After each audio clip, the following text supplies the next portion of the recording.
right, welcome everybody to another edition of Up in the Air. Before we get started, I wanted to say thank you to everyone who supported us and made this webinar and podcast series so successful for NGPA. A big thank you to all who've joined live and listened to our podcast and watched our recordings on YouTube, and to our industry partners who've taken the time to join us and talk with us on our series. If this is the first time you're joining us or listening today, we're really glad to have you. Just a quick note for everybody, Up in the Air is going to take a short break in April while we get another series of guests ready beginning in May. So expect us to return again in May. I want to talk about how we make it Up in the Air. Up in the Air is made possible thanks to dedicated members of NGPA and our industry partners who support us. Those folks who are members, they support our mission to build, support, and unite the worldwide LGBTQ community. And the last 12 months have not been an easy 12 months for anybody, and that includes us here at NGPA. Without our annual events, we've had to work hard over the digital workspace to remain connected with our members through events like Up in the Air, like we're having today. When we make Up in the Air available for everyone, because we believe that sharing our mission with the world is important. So our ask is that you join us at NGPA by becoming a member. You can go to our website, ngpa.org, and click Join Now. While you're there, you can check out what we have to offer. We have a lot more than just the Up in the Air series. We have scholarships, events, mentor programs, local chapters, and a lot more. So go over to our website, check it out. If you're not a member already today, or if you've been a member in the past and you need to renew, visit our website and renew your membership or join today. Annual membership begins at $49 and it's available to everybody. Anybody can be a member of NGPA: pilots, flight attendants, aspiring aviators, aviation enthusiasts, and allies of the lesbian, gay, bisexual, transgender, and queer community. When you join NGPA, you support our mission to help make the organization, to help our mission, help make what we do at NGPA possible, including Up in the Air.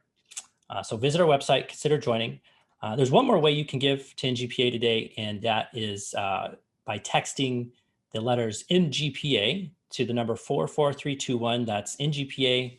Text that to 44321, and any donation there is welcome to is a big help to us. It helps us produce Up in the Air for everybody and contributes to all the other programs that we get to do. So let's get started here. My name is Troy Merritt. I'm the Vice President for NGPA. Bryan Gambino, the President, is normally with me. He is not joining me today. He is on his way home from work and taking a break from today's series. And he's letting me take control of this airplane. So I'll get to exercise my PIC license here a little bit. About me, though, I joined NGPA in 2016 and started off by doing volunteer work for several years. I worked with university flight schools and some of our programs. Last year, Bryan became the president of NGPA, and he asked me to join him as his vice president in leading this organization. Very exciting to do that, except we started leading NGPA right at the beginning of the pandemic. So it's been an interesting and challenging year, but I tell you, we've learned a lot about our organization and how resilient our members are, and just how much our mission means to our members and what we can do even during some of the most difficult times for our organization. Today, though, for our Up in the Air series, we are going to hear from United Airlines. And specifically today, we're going to be hearing from the Senior Manager of Pilot Hiring Program, Susan White, and from the Senior Vice President of Flight Operations, Brian Quigley. After Susan and Bryan present and talk about United Airlines, we are going to go to a Q&A session, and that should last, I'm expecting to have about 20 minutes or so to do that. We'll see how the presentation goes. We usually have about 15 to 20 minutes to do some Q&A. You'll see, if you're watching over Zoom, the Q&A box at the bottom of your screen there. You can drop your questions there or look for other questions that have been submitted and vote on questions you'd like to see answered. We usually take the questions that are at the top of the list there. If you have a question, go ahead and submit it. Read through, try and see if your question's already been asked, and just upvote that question so it moves to the top of the list so we can get to that. We probably won't be able to get to all questions, but we're going to do our best. We can't answer every question. We can't answer specific questions. Something like, how should I put this on my application is going to be difficult to answer. My son applied. When will he hear back? When will United start hiring again so I won't be so junior for the rest of my life? When is United going to open up an Atlanta base? Things like that are going to be difficult to answer. So we probably won't take questions quite like that, but try and make your questions something that everybody can benefit from is what we ask. Full disclosure, though, I am a United Airlines employee. I am a pilot on the A320 out of our Newark base, Newark and LaGuardia. Very proud to be part of the United family and working at United. I started in 2019. But I'll talk a little bit about United here first. United has a very special relationship with NGPA. United is a Diamond Elite sponsor now for the 6th year in a row.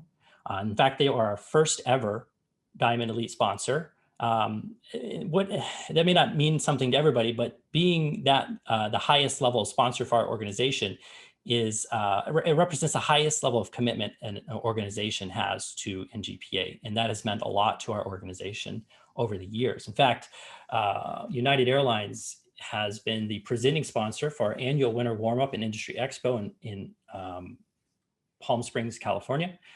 They have sponsored multiple flight training and maintenance operations scholarships. And, United is just an all-around ally for the LGBT aviation community and for NGPA. I first learned, I shouldn't say I've always heard of United Airlines. I first got to be familiar with United Airlines, though, through NGPA in Palm Springs. I remember watching a video that they showed, and it talked about the diversity and the backgrounds of everybody who works in flight operations, all the pilots. And I have seen a dozen or more corporate videos that talk about how great diversity is at their company. I've never seen a video that has made me choke up and feel emotional when I watch something. I wasn't even working for United at the time. United demonstrates, not just through words, but through their actions, how their commitment to diversity, equity, inclusion means a lot to the company and is a huge part of their values. And Bryan and Susan will talk about that some more.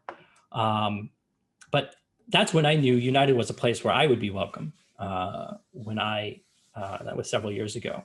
I got hired in 2019, and I remember thinking, you know what, this is a place where I can be myself and talk about my boyfriend and share my life in that way with colleagues, and it'll be respected.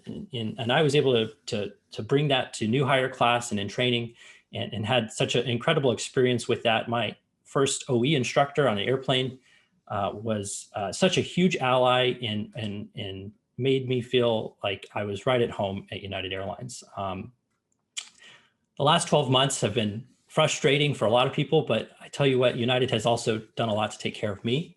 And I remember just talking about this with Susan before we started here. It's like 12 months ago, we were watching town halls with Scott Kirby and Oscar Munoz, and they were so candid and honest with us about how dire the situation was and how bad things were. And having such a candid voice from our leadership about what was happening meant a lot. It allowed me to decide, what do I need to do for myself? And then following up with that, we were able to come to an agreement with our pilots and save a lot of jobs. And the amount of work that United put into lobbying for support with Congress to save jobs has been really incredible. Bryan and Susan are going to talk a lot more about that. I could go on, but I'm not the right person to talk about it. I just wanted to say thanks. Bryan's here. The leadership from flight operations and from United has meant an incredible amount to me over the last 12 months. And I really mean that. I don't say that lightly, because it has been, it's saved my job and it's saved my career in so many ways over the last 12 months being a new United employee. So with that, I want to bring Bryan and Susan in and let them begin their presentation. We're going to get the slide up here on the screen and hand it over to them. Bryan, Susan, how are you guys doing today? We're doing well, Troy. Thank you very much. And thank you so much for that lovely introduction. We greatly appreciate it. But more importantly, thank you to NGPA, the board of directors, for hosting this webinar, but also to the countless volunteers who make this organization so great. United truly values our partnership with NGPA, and we thank you to all who are attending this webinar today and also your interest in United Airlines.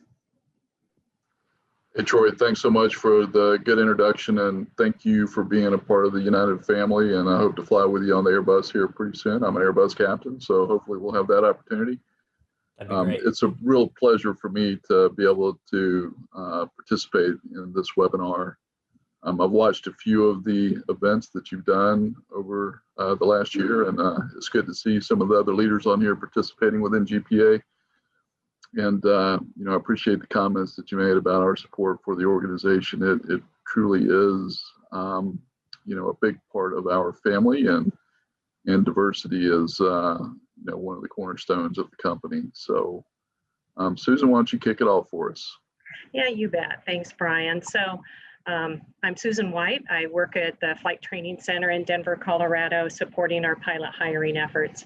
And co-presenting with me today, I have the privilege and honor of introducing Captain Bryan Quigley, who is our Senior Vice President of Flight Operations. And so, Bryan, thank you again for participating. It shows the level of support to this organization and to United's commitment. So thank you very much.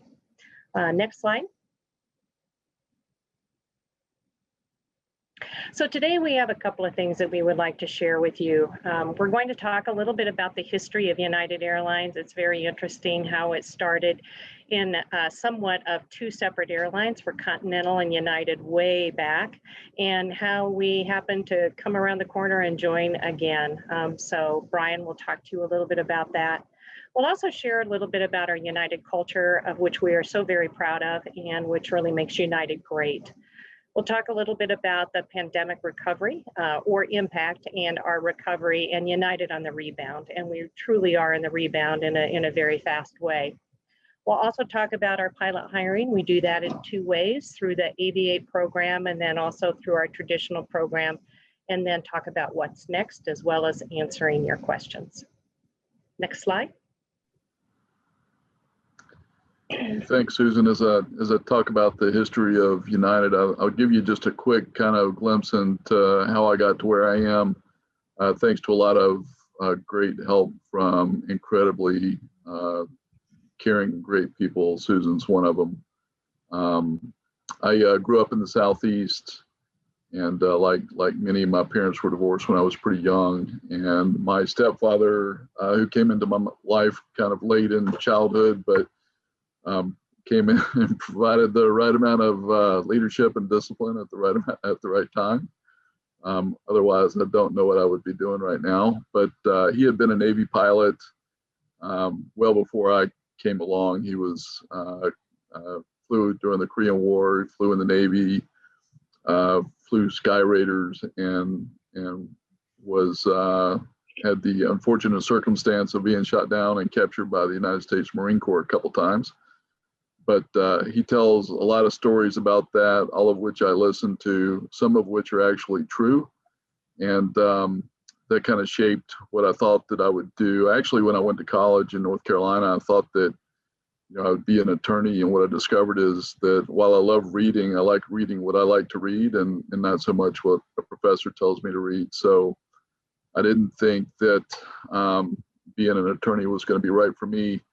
I just happened to be walking through the student union one day, and there was a Navy recruiting stand set up, and I signed up in my sophomore year of college for a aviation program. And I was supposed to go to kind of boot camp or officer candidate school the summer between my junior and senior year. That didn't happen because they just didn't have room for the folks in my program. So I waited until after I was done with college, and went through flight school in Pensacola, Corpus Christi. I flew P3s. The first assignment was in the Fleet Replacement Squadron, or what's affectionately known in the Navy as the RAG, to learn how to fly the P3. And then I was in a patrol squadron in Moffett Field, California, and I flew P3s all over the West Coast. And, I was just amazed that, at 23, I was an aircraft commander and just doing amazing things. Crew of 12, seeing the world, spent time all over the Pacific, Southern Pacific, into the Indian Ocean, the Persian Gulf. And then when it came time to leave that squadron, I wanted to be an instructor, and I was fortunate enough to go to Jacksonville to be an instructor in the Fleet Replacement Squadron, the FRS. And at that point in my life, I'd gotten married and we were raising kids, and thought it was best that I would get out of the Navy. And I was actually hired by Delta and was scheduled to start class in, I think it was January of 1992. And many of you on the call won't be old enough to remember this, but that was after Desert Storm. Oil prices were through the roof, and the Pan Am portion that Delta had purchased wasn't going quite as well as they had hoped for. So I actually was leaving my house to drive up to Atlanta from Jacksonville, and I got a call that day saying that they would not be starting the class. And so, like many in the industry, that was my first introduction into the airline industry. But anyway, I looked quickly to find another job, and I wound up flying for U.S. Customs down in Corpus Christi, where I flew counter narcotics and drug interdiction in South America and along the U.S. border, the Caribbean, and into the Gulf of Mexico, and up the Pacific coast. An incredibly interesting job, but I determined pretty quickly that that was a young person's sport, because we did have ground responsibilities, and I was on an organized crime and drug enforcement task force. And I remember doing surveillance on cartel members, and they were going through the same grocery store that my wife and kids were shopping in. And that just, for those of us who really have a passion to be pilots, that was a little bit more than what, I thought that we were signing up for, although I loved the job and could have done that the rest of my life. People started applying for the airlines in 1995, and so I did as well, and was fortunate enough to be hired by United Airlines, and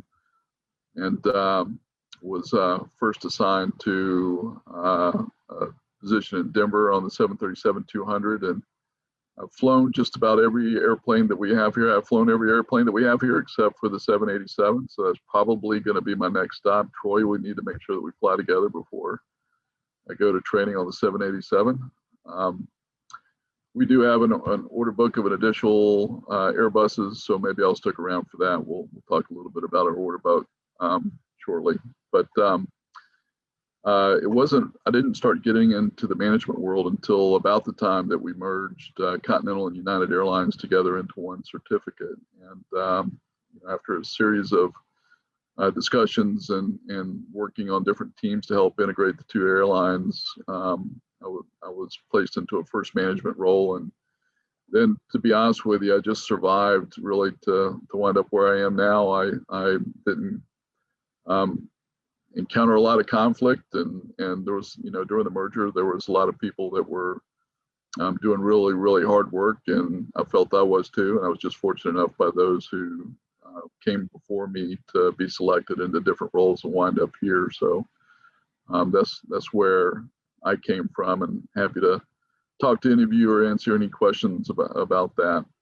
This slide is meaningful only and I won't spend too much time on this slide since you've all probably been looking at it while I was speaking, but it's just interesting to me that all of United Airlines really kind of started in the same place, and it started with Walter Varney there at the top, as you can see. So in the 1920s, Walter Varney he was a big aviation fan, one of the first kind of barnstormers, built many companies around aviation, all of which you see presented here on this slide. And if you look kind of down the left vertical on this chart, you see kind of where United Airlines came from. And if you look down the right vertical, you see where Continental Airlines came from, and a whole bunch in between. But all of that is what has made up United Airlines. And one of the things that's interesting to me, if you talk to any employee at United Airlines right now. They're passionate about the history and about the culture that they bring to United Airlines. And we all come from a different place, whether it's a civilian or a military background or whatever company that you belong to prior to being at United Airlines. But people are passionate about that legacy and heritage and history. And I think it's something that we can all be proud of. And it all kind of culminated in May of 2010 when a merger was announced between Continental and United. So this is what makes up United and where we came from. Next slide, please. So on this slide, you can see the route map, and it's interesting the reach that we have across the globe. And we have, you know, just amazing reach and span, and the words below, the connecting people and uniting the world, are really important to us at United Airlines in terms of our shared purpose and value. And you know, we fly right, we want to do the right thing, and we want to fly the way that all of you know how to do, which is to be really standardized in our approach, to be safe in everything that we do. We fly above and beyond. We want to be the best at what we do, and you know, we want to instill that pride of performance in all of our members. We fly friendly. We have the moniker of the friendly skies, and you know, if you hear Rhapsody in Blue, I think that makes a lot of people think of Fly the Friendly Skies. And we're really trying to bring that back through a lot of great work that started with Oscar Munoz, who Troy mentioned a little while ago. Oscar was our CEO over the last 6 or 7 years, and he's moved on to be the executive chairman of our board of directors. And Oscar has really instilled a great amount of pride and really brought back that pride to the employees of United Airlines. And then we fly together. United really means, you know, to be together, and for our employees, it means the most to us that we do it together. So if you go to the next slide, Troy, we've got, as you'll hear from many of the companies that present on these webinars, the up in the air webinars, we have what we call Core4, which is our 4 service principles, or our core principles, and they're in this order of safe, caring, dependable, and efficient. And one of the things that's amazing to me is almost every employee knew that our core principles should be aligned in this order. Obviously, safety must be the forefront of everything that we do. But I think if you think about, you know, from an airline perspective, or even any Fortune 500 company, it's not often that you'll see that a company will put caring in front of dependable and efficient. And it's really important to us because we know that caring is important to our employees, and it's also incredibly important to our customers. And so we make our decisions kind of in this order. We'll focus on safety first, and if we can do it safely, then we'll focus on caring. And if we can make sure that we're caring for the customer and our employees, then we'll focus on dependability. And dependability really means, you know, getting there on time, pushing back on time, and all of you that are in the airline industry know the importance of that. That's the single most important thing to customers in terms of, you know, what they consider to be operational performance metrics. And then lastly, efficiency. So, you know, that's making sure that we fly each route as efficient as we can. Just from, you know, a core culture, we spent a lot of time focusing on Core4, and this was really brought in several years ago, and Oscar kind of led us to this. And I think what's interesting to me is every employee knew that this was important well before we established this as a Core4 principle. Susan, let me turn it over to you.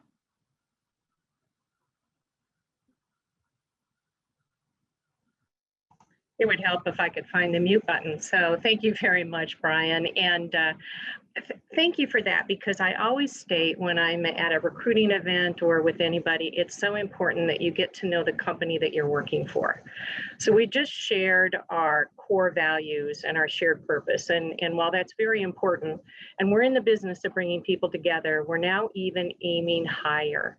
So we're committed to doing our part to create a more diverse, equitable, and inclusive workplace, but we're even going further into the communities where we work, where we fly, and where we live. Also, for you as a future employee, we want to make sure that we're creating a workplace where all employees feel safe and can be their authentic self, very much like Troy stated previously.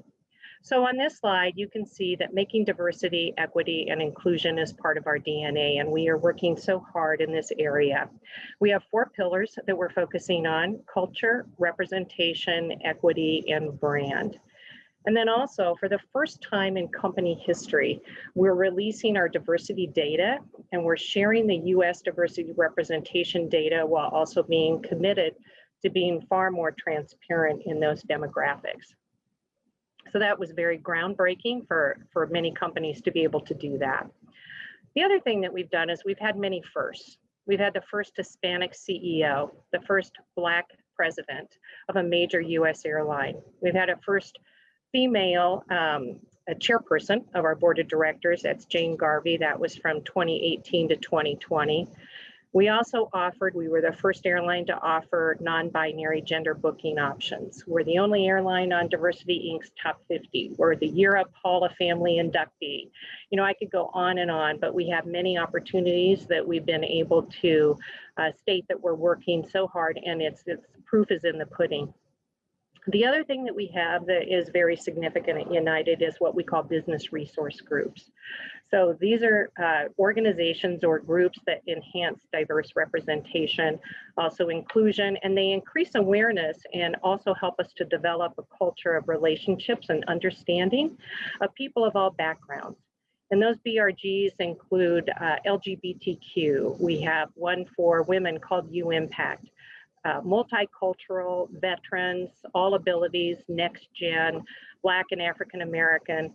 And these are very important for us, and they are opportunities for our employees to join together to have that representation and also the relationships with one another and spread that throughout United Airlines.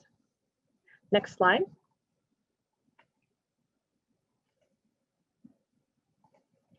So this is something that many of you are familiar with. Obviously, through pandemic recovery, we are very fortunate and thank our government as well as our airlines and our union representatives for lobbying for recovery as well as the CARES packages. So the airlines, US Airlines, were deemed an essential service.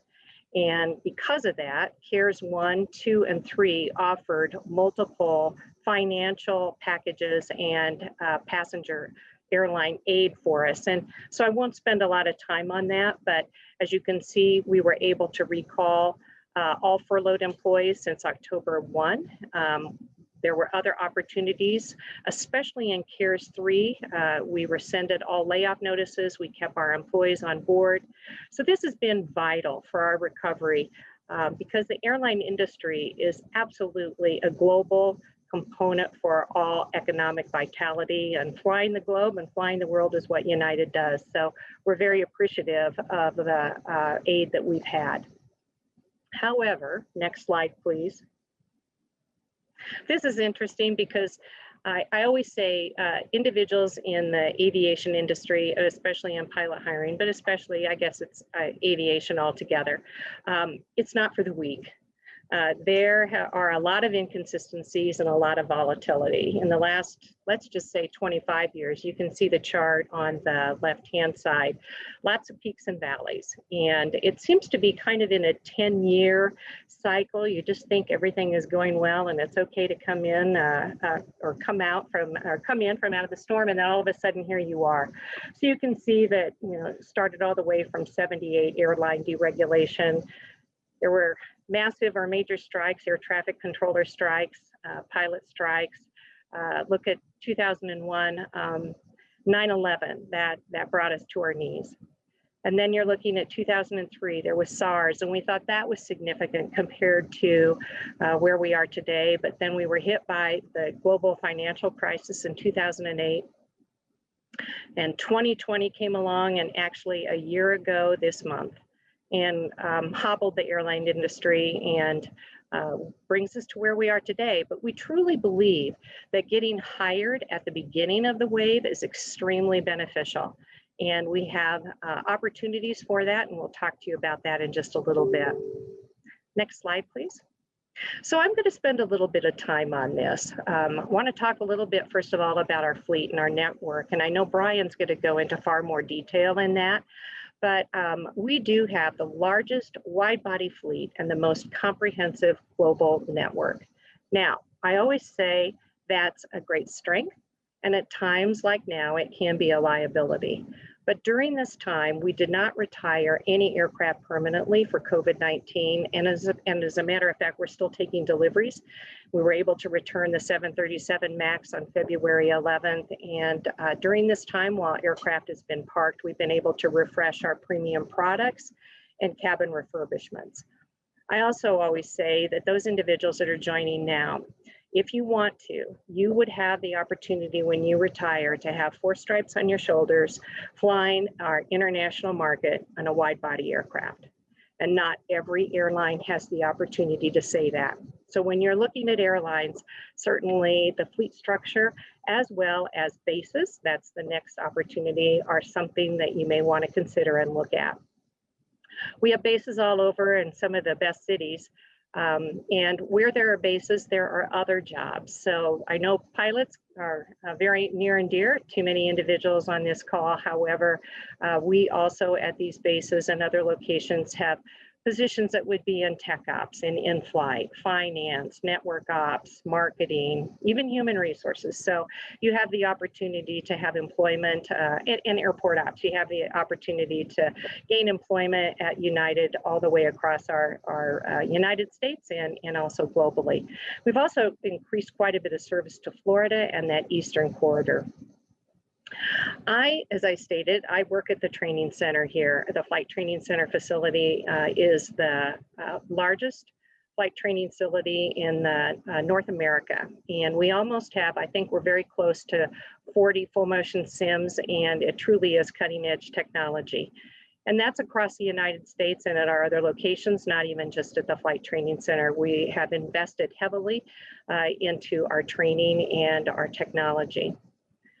We really have been hitting on culture because that speaks near and dear to all of us at United.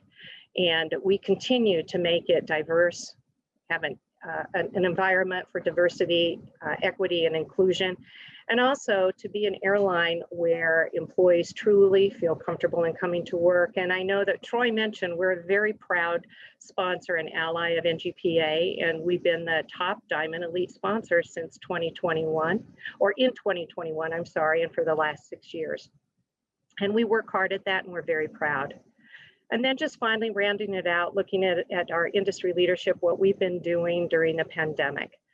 We've used our global route structure and our wide body aircraft to implement cargo operations. Bryan's going to talk about that in just a little bit, but we've made significant global impacts. We were the first US commercial airline to transport vaccines to battle COVID-19. We've also been seizing new network opportunities.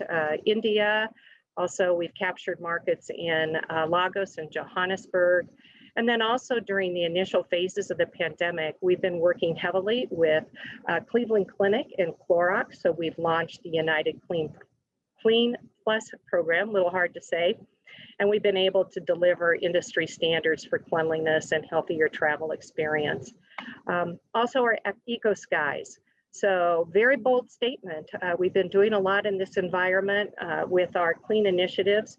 However, we have a goal of offsetting carbon emissions completely in 2050, and we have a leadership that is squarely behind that. So lots of great work that we've been doing and very proud of. Bryan? Thanks, Susan.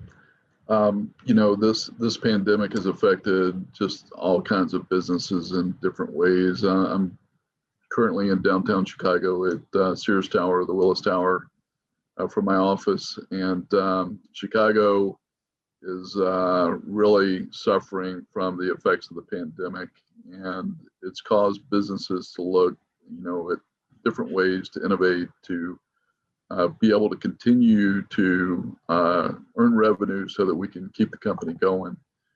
And Susan talked a little bit about some of the things that happened early on in the pandemic. And while we think about the start of the pandemic of being about a year ago this date, my team here on the 23rd floor of Willis Tower actually became aware of the virus prior to it even being named early on in the pandemic, as early as the first week of January of 2020. And I remember walking by some of our employees' desks, and they were tracking, the outbreak in China. Towards the end of towards the end of January, we were already pulling down our Chinese operation. Pretty difficult to make that decision. I'm also the director of operations for our certificate. And so at the time, some of the officers and myself had to go to Scott Kirby, who's our CEO. He was the president at the time. We had to tell him that we thought it was going to be unsafe for us to continue to fly to and from China, and that we were going to have to pull down the operation. So we went through a series of steps to ensure that our crew members were safe and that we could pull all of our crew members out of China in a very methodical way before we secured the operation. But one of the things that we wanted to do was to continue to fly when and where we could and do as much as we could, just to support things like medical supplies and PPE. And we were, as this slide mentions, we were the first carrier to ship the vaccine. We did that on November 27th. We flew the first Pfizer flight from Brussels to Chicago.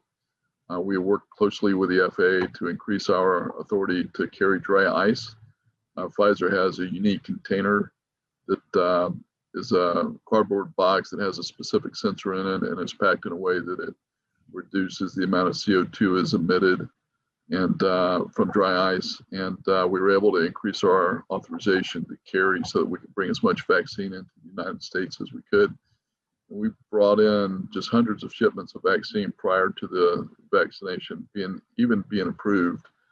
So we were already prepping, U.S. medical supply, not only with PPE, medical supplies, with vaccines, well before the vaccine was able to be distributed.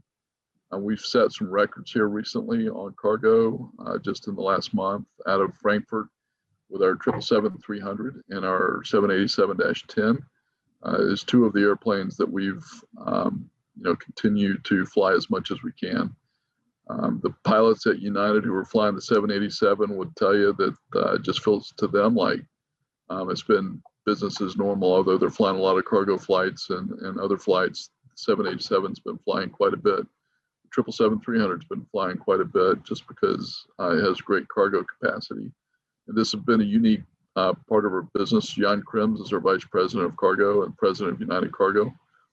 He's best in business. He's worked for companies that have been belly cargo, like most of the legacy airlines. He's also worked for companies that have done dedicated cargo or airplanes that have been converted to carry just cargo. And Jan is truly best in the industry, and has the relationships with all of the folks that need to ship stuff and the freight forwarders and that type of thing, to be able to support United Airlines when we needed it the most, to be able to continue to provide revenue to the company so that we can continue to pay all the employees. We can go to the next slide, please.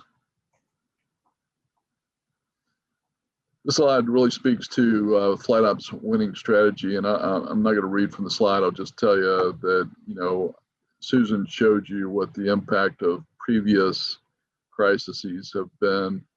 And had we taken the traditional view on this crisis, then I don't know that we would have survived, because we simply wouldn't have lasted this long. Businesses really aren't designed to be able to go without earning a revenue for the amount of time that businesses have had to do for this pandemic. I mentioned Chicago a little while ago. I have friends in the restaurant business here, and they've largely been shut down for not quite a year, but really difficult for them to survive. So many of them are just closing up shop and finding other ways to make a living. The same thing would have been true for the airlines had we taken the traditional approach. I mean, we're still only back at about 50 to 55% of our normal business after a year, which is amazing. And, you know, if we would have taken the traditional view, we would have had to furlough more than 50% of our employees, and that includes 50% of our pilots. And had we done that, then it would have taken years and years and years to recover. It would have been decades. Just the training impact alone of bringing pilots back and putting them through the training cycle to be able to put them in positions to fly the airplanes would have just taken an enormous amount of time. So it was in our best interest to reach an agreement with the pilots, and then what we felt was in the pilots' best interest to be able to sign an agreement so that we didn't furlough any pilots. We were also able to reverse displacements. We had pilots who had been placed on smaller and lower paying aircraft and out of the captain's seat into the first officer seat so that you know, we could get pilots into the right position to fly the airplanes that were most efficient for us to fly and to reduce the size of the airline if we needed to permanently. We felt like that was going to be the wrong thing to do, so we worked really hard and partnered with ALPA to reach an agreement that allowed us to kind of freeze pilots where they were, to pay them in the positions that they had come from, and to prepare to put pilots back into the positions that they need to be in when we start to grow the airline again, which we anticipate that will happen pretty soon. We've also adapted our training programs to be able to you know, adapt to reduce flying. One of the things I was particularly interested in was to ensure that our pilots feel, you know, safe, proficient, and current when they go flying. And for some pilots, we made the difficult decision just to allow them to lapse landing or lapse training. One of the things that ensures that we have to do is to put them back through a training event at the flight training center before they go flying so that they get the repetitions and to feel confident to go out and fly that airplane again. Next slide. So this is some of the good stuff. United will retire about 5,000 pilots in the next year. Prior to the pandemic, so from the end of 2019 to the summer, let's say, of 2021, this year as we're preparing for the summer, we would have naturally retired over 1,100 pilots. So we also had some early separation agreements that some of our pilots took, over 800 of them. Some of those would have been the same numbers as the 1,100 pilots that took early retirement. All that's to say is that we are priming the pump to need to hire pretty quickly. And I think that this is true probably all of the legacy airlines. And so there will be questions. I already noted a couple of questions on here about when we anticipate that we will be hiring. I'll just tell you to look for the news shortly. I'm not going to give you a specific date or tell you exactly how many we will be hiring, but all the airlines are going to need to be hiring here pretty soon if they plan to recover. And for United specifically, because we chose not to retire specific fleets or, you know, specific airline or aircraft type, excuse me, we plan to fly all of our complement of airplanes, and that means that we're going to need pilots to be able to do that. And if you were to talk to Scott Kirby prior to entering the pandemic, he had a plan of growing at 4 to 6% per year, which is really high for an airline to grow. We typically grow at about the same rate as GDP growth happens. 4 to 6% is really high.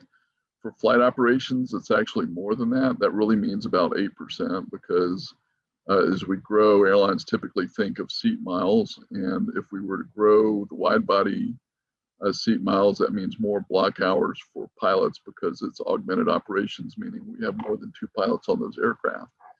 And so I expect that you'll hear from Scott that we're going to continue to grow as we come out of this pandemic at the same or a greater rate than what we had planned on growing before. Next slide. I'll just talk a little bit about our fleet strategy. As Susan mentioned, and I just said, we don't intend to retire any of our fleet types. There will be some retirements as aircraft age in the 319, 320, and 757 categories. Some of those airplanes are just coming up to the point where they need heavy maintenance visits. And they're, typically you purchase an aircraft that will last about 30 years, and some of those airplanes are coming up on that timeline. Many of you also know that we currently have some 777s grounded. I'm not going to speak too much about this because that's the subject of an NTSB investigation. I will say that we are working really closely with Pratt & Whitney, with Boeing and the FAA to ensure that we get those aircraft back in the air as quickly as we can. We do have really good discussions with the FAA, and it is our intention to fly those aircraft again. We, as Susan mentioned, have the biggest wide-body fleet mix of any major airline, and I expect that it's going to continue to grow. You can see there at the bottom of this slide that we've got 27 aircraft that are scheduled to be delivered in 2021 alone. We've taken many aircraft during the pandemic. We have a good way to finance those aircraft, so it's not a cash outflow, but it allows us to be prepared to fly in the future. One of the other things that we've done while we're talking about airplanes is that that we parked over half of our aircraft at the beginning of the pandemic. One of the things that we have to be mindful of is as those airplanes sit there, then they accumulate what we call maintenance debt. And so in order to get out of the pandemic and out of this down cycle quickly, we've had to bring a bunch of those airplanes out of the desert and get them so that they can fly again. We've also looked at doing heavy maintenance visits on a lot of our aircraft that would have been due for HMVs as we start to rebuild the airline. And so we wanted to go ahead and liquidate that obligation or that maintenance debt so that we do that quickly and get it done so that they'll be ready to fly for us once we are ready to fly again. Let's go to the next slide, please. This slide just shows you a little bit of what our fleet mix looks like. We plan on taking delivery of 184 airplanes in the next 5 years. This is strictly in line with Scott Kirby's, our CEO's growth plan. You can see the mix of airplanes that we plan on taking. Many of these airplanes we already fly as current type. The new aircraft, the A321XLR, we're really excited about. We'll begin to get those aircraft in 2024. And I suspect this isn't the last news that we'll be talking about with respect to our order book. So stay tuned for that. Susan? Thanks, Brian. So now we're going to segue into pilot hiring. And here at United, we do that in two ways. We have what we call traditional hiring. So those are individuals that have an opportunity to apply via airline apps. Sometimes we call them street hiring. And these are individuals that we have an ability to look at their qualifications. Qualifications could be flight time, might be type of flying that they have, their experience, their ratings, education, GPA, leadership. And that's how we look at individuals on a experience and then also the qualification to bring in for a selection process. And that may vary. It may vary by military or civilian. It could be your hours. What we do like though is multi-crew, obviously PIC time. And then right now, our average hours of those that are competitive, we're kind of in that 4,000 range, but it does dip down into that 3,500 hour range, absolutely.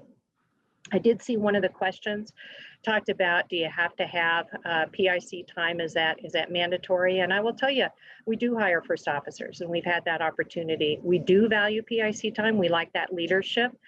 We think that makes for a more competitive or individual that truly understands the overall environment, but certainly SIC time is valued as well. And then we have our Aviate Pathway program, and this is a program that we have re-energized in a big way.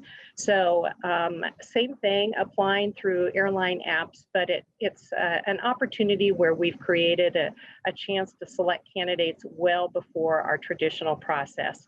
Many majors, legacies, cargo carriers, they have kicked off very similar programs. And for ours, you can enter as soon as a private pilot certification and or while at college.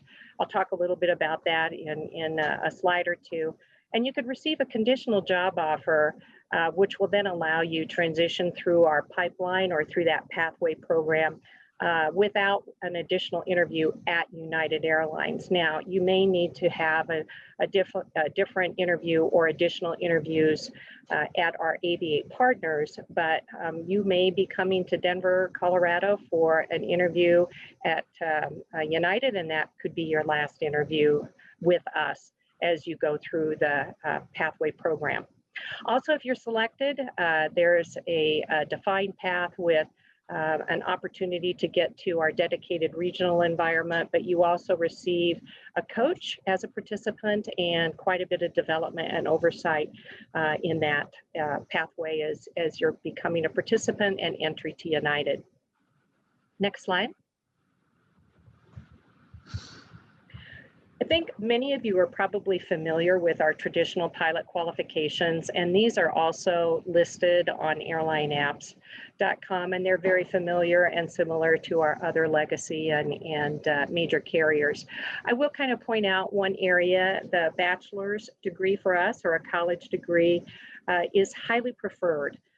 And I do say highly preferred, probably about 98, a little bit more than that, 98% of our successful candidates do have a college degree, but certainly understand that sometimes there's some life experiences in there, but one area that we do stress. Next slide, please. So this is a look at our pathway program. And what is great about Aviate is it provides various entry points, not just one, for individuals to enter our Aviate ecosystem.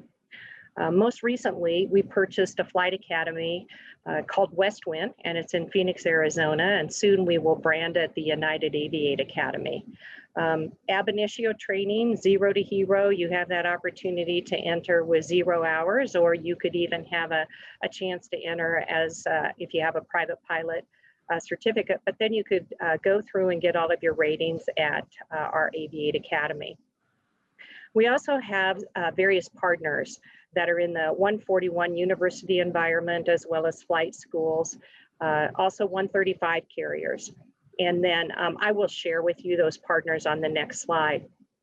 But individuals can join Aviate throughout various parts of the process. And then they would move through as they're gaining hours and experience to our United Express carriers. And that's Commute Air, Mesa, and Air Wisconsin. And this is where they will build time. Also, you're building time all the way along the way, but you'll build time at one of our United Express carriers before you transition to United. Also, a focus on the left side of the arrow, that is where we're spending a great deal of time. This is a focus for us this year and into the future as we build our future pipeline. We're really reaching across many groups, creating partnerships and opportunities for individuals to join our Aviate ecosystem very early in the process. And we're just trying to develop those relationships and mentorships and opportunities so individuals have an understanding of Aviate and have that, and also aviation and the pilot profession, and have an opportunity to fully understand it and how they can do it. I know many times people wonder how they can become a pilot, and this will demystify a lot of that because we have a very clear path to becoming a pilot and then eventually to United Airlines. The other thing is we have a new partnership with EAA and their Young Eagles and Youth Aviation program, and also some diversity partners that we are working very consistently and heavily with, because we truly value bringing that great diverse talent to United. Next slide, please. This slide shows you the partners. And so, as I stated, we have a partnership with EAA. And then as we're working into our university environment, 2 of our Embry-Riddle schools, Prescott and Daytona Beach, Western Michigan, UND, University of North Dakota, and Florida Tech. We are looking at additional partners and adding partners along the way in this university environment. Also, flight schools right now, we have Hillsborough Aero Academy, Flight Safety, ATP, US Aviation, and West Wind, which I stated that will be branded shortly to the United Aviate Academy. And then we're looking over at our 135 partners, that's Ameriflight and Boutique Air. Again, United Express partners are Air Wisconsin, Commute Air, and Mesa. And then at the bottom, you'll notice our affinity groups and partnerships, and these are not all of them, but we highly value NGPA, OBAP, Women in Aviation, Latino Pilots Association, Sisters of the Skies, FAST, Pacific Asian Pilots Association. There are so many that we value great partnerships that will help us bring that talent through Aviate to United. As Bryan stated, we have a lot of hiring to do. More than 10,000 pilots is what we are looking at in the very near and distant future. And we want to provide along the way as they join Aviate support and coaching throughout their journey. And then also the ability to establish those deeper connections with our United family. So the Aviate program really is a great opportunity for many people to do that. Next slide, please. So people have always asked what's success in the process. And so and I think we have to go back maybe one slide, possibly. There you go. Thank you very much. So these are some areas that we are certainly value and we look at when we're interviewing individuals and bringing talent to United. So on that left-hand side, certainly for Aviate and traditional, anybody that exhibits our Core 4. You're safe, you're caring, dependable. You're promoting teamwork, professionalism, you have that operational efficiency. Self-awareness, that is huge for us because when individuals come in for an interview, we want to make sure that they're aware of the impacts that they make and the impacts on others. And obviously CRM, United is a leader in that environment, in that area, that interpersonal communication, the leadership and decision-making in the cockpit. Right-hand side, that's a little bit more for our traditional. So certainly those are opportunities that we do look for. Other things that people may do, certainly find a mentor. Or if you already have one and you value that relationship, then you can become a mentor because it's vitally needed throughout the industry. And then also get to know recruiters, establish those positive relationships. We're at various events. So it's always nice to get to know you and establishing some of those relationships. And then also other relationships with United employees and pilots. Lead that conversation, be a part of that conversation. And why do you want to work for United?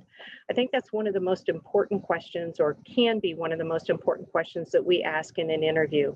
What draws you to United compared to others? And what are you going to bring to our company? So those are some opportunities for you to start thinking about before you have an interview at United. Next slide. So Bryan and I want to thank you. I know Bryan will say a few words here, but we want to thank you very much for your participation today. A couple of ways that you can connect with us, because we really are providing a call to action. We want you to apply to United Airlines. We have our QR code for our Aviate website. That's on the left-hand side. Please check that out. Also, individuals can certainly look at our united.com and united.jobs, and then also apply through airlineapps.com. Also, if you have questions on the Aviate program, our aviate@united.com is always a great place for resources. And then we're on social media and very active there in many environments. But again, we truly appreciate your interest in United, and we hope to see your application. Bryan, over to you. Thanks, Susan. Troy, I know that we're running to the top of the hour here. I'm happy to stick around and answer some questions if you've got time to do that, and I'll leave it up to Susan whether or not she can also participate. I would like to leave all of our participants with a call to action here, if I may, Troy. Yeah. Number one, go to ngpa.org, go to the membership button, and become a member and contribute to the organization. It's important.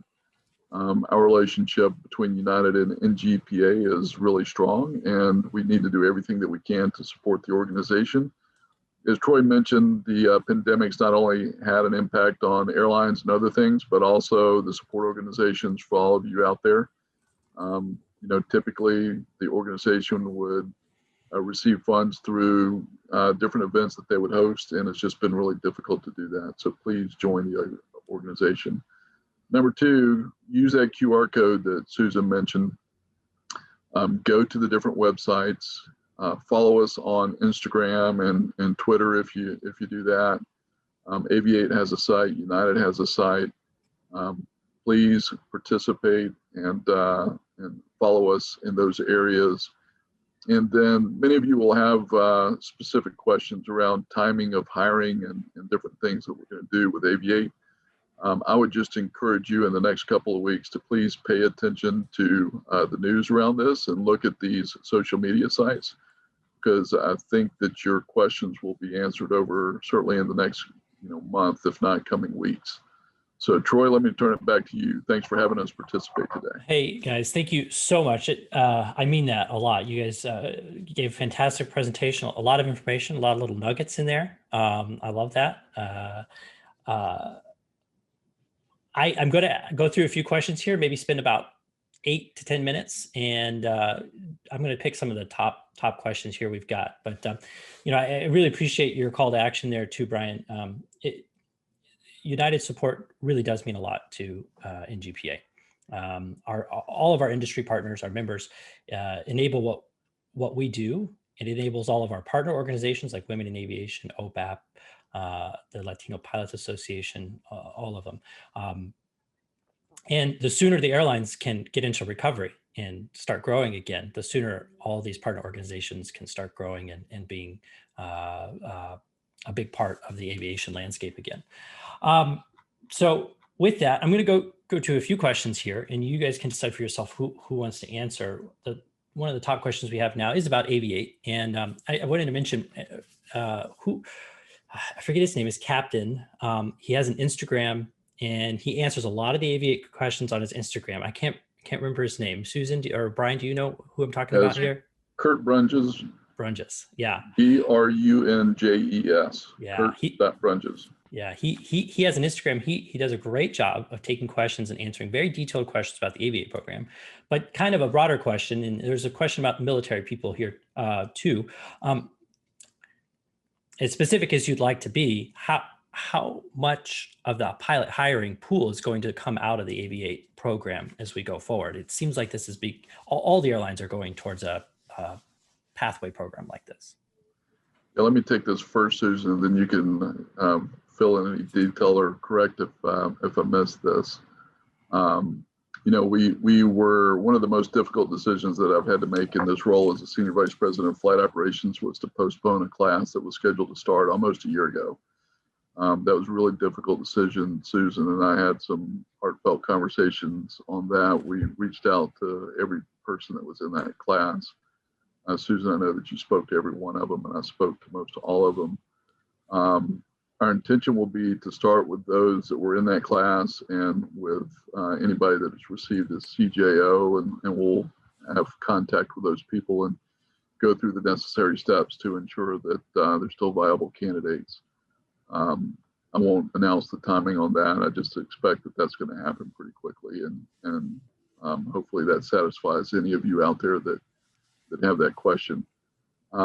We would like to hire as much as we can to the main line from Aviate. And the reason why we'd like to do that is because the whole idea is to create an ecosystem where we provide a pathway for pilots who get certified, and then they're trained, they receive their training, and then they receive their time building, and then they go to one of our express partners. We know, however, that it will take a while to build that capacity, and we may never be able to solve the demand for pilots at the main line based on the retirements that we have coming.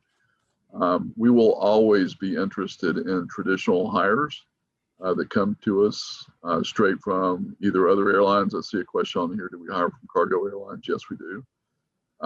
We will always be interested in traditional hires, and for those that are highly qualified pilots, you can, I just, we absolutely want those pilots to come to us at United Airlines. Susan? Yeah, no, that's exactly right, Brian. Just to kind of go back, I did see something in the pool. I know that Brian mentioned we do have individuals in the pool, and I've tried to stay in contact with them as best possible over this past year. I know it's a little difficult without a lot to say, but definitely still reaching out saying, I know that you're out there. We will make contact when it is at the appropriate time with those individuals, have them update their application if they're not doing so already. We want to make sure we have the most current information, and then bring those individuals back that are ready, available, and interested. And then I know that one of the requirements we asked was 100 hours in the last 12 months. And I know for many that may have been very difficult to obtain or still to be able to do. And some of those also in the military that have more desk jobs. So it's something that we value. However, we will always look at those on a case-by-case basis. We have an excellent training program. So for those individuals that don't have the ability to maintain those 100 hours in a 12-month, we have opportunities for training. But any opportunity you can get hands on a yoke and get out there, that's always beneficial. Awesome. Well, thank you. I appreciate that information. It's good to know. I'm piecing together some of the crumbs here, and there's going to be some news in the horizon here if we just sit back and wait on some more detailed and specific stuff, especially around the hiring. So with that, I'm going to pivot to some more operational questions, stuff I think is kind of interesting. One of the questions I see, it's got a lot of likes here, is what's the future of cargo at United? This seems like this has taken up a lot of our flying lately, and beyond that, it's been in the media too quite a bit. And I'm curious, and I think a lot of people are curious to what role cargo is going to play for the future of the airline. So I mentioned Jan Krims is our vice president of cargo. There's actually, he's also the president of United Cargo, which is its own entity. And as I mentioned, he's one of the best in the world. The thing that works best for legacy airlines like United Airlines is that we fill the airplane up with passengers first and their baggage. And then on every aircraft almost, we'll have additional lift that's available because there'll be space in the cargo pits that are available to add revenue on. And that's our business model, and that's what we're going to be. Now, if the pandemic were to remain in place long term, and perhaps if we were unfortunately to see another outbreak or another variant that was difficult to control, and we thought that the pandemic was going to last longer than what we're currently seeing, then you may see us react differently and perhaps convert some airplanes. But you can all imagine the cost of converting an airplane like a 787 or a 777. And it's just not in our best interest right now to spend that type of capital for something that, we expect right now the business to come back. And the best way to move cargo for us is through the extra capacity that we have in the belly of the airplane. So I think that that's what you're going to see at United Airlines. It's awesome. Another question on operations. There's a lot of questions about the future of the 50 seat and the CRJ 550 at the airline. Will that continue to be primary focus for the regional partners to operate the 50 seaters and I know GoJet operates the 550s. Yeah, and for those that may not be familiar with the CRJ 550, it's a CRJ 7 that's been converted to, it actually has been recertified to be a 50-seat RJ. It provides a premium experience, and it's one of our highest, we use what's called CSAT, customer satisfaction. So it's one of our highest CSAT scores that we receive of any of our fleet mix at the airline. We do have plans to increase the numbers marginally, but not, wholesale flying CRJ 550s around is the only choice for our express operators. Our passengers tell us they love the airplane, and when that happens, we tend to like to have more of them. So I think that you'll probably see, aside from that 50-seat RJ, the 145s and the CRJ 200s are the other versions of the 50-seat RJ, and I think you'll see less reliance on the 50-seat RJs by almost every airline than some of the bigger RJs. Yeah, absolutely. Well, I could sit here and ask questions all day long, and we don't have all day long, so I won't keep you much longer. I have 2 questions. One is, will we see you guys in Palm Springs in 2022? Susan? Are you kidding? Absolutely. Good. Glad to hear. I think we just signed the contract, so I know it's there on paper, you're right. The last thing is, I would like to know if you guys would be willing to join us again in the future, maybe down the road when you know more about hiring and the future of United. We want to keep doing the Up in Air series, so we'd love to have you back if you guys are willing to. Absolutely happy to do that. Yeah, Bryan's been a great co-presenter, so yeah, may have to bring him back. Yeah, absolutely on my part, but I want to see Bryan Gambino back on so that you two can have your banner back and forth. That's kind of fun to watch. Yeah, we're getting better at it, trying to figure out the limits of the banter, right? Well, I'm going to wrap it up here. I really appreciate Bryan and Susan taking the time to join us today, talk about the future of United, the future of pilot hiring at United, how they have managed the airline through once in a lifetime crisis. We hope it's a once in a lifetime crisis. I don't ever want to see this again. I don't think anybody does. But you guys have been wonderful guests. Thanks to everybody who's joined us today. This recording will be available on Spotify, Apple Podcasts as a podcast. Will be available on YouTube as well to rewatch if you wanted to take a look again. Don't forget to renew your membership or join NGPA today. Go to our website, ngpa.org, and check that out. And look for more information on our Up in the Air webinars coming later in April. We'll have a new slate. We've got some questions here about who will be joining.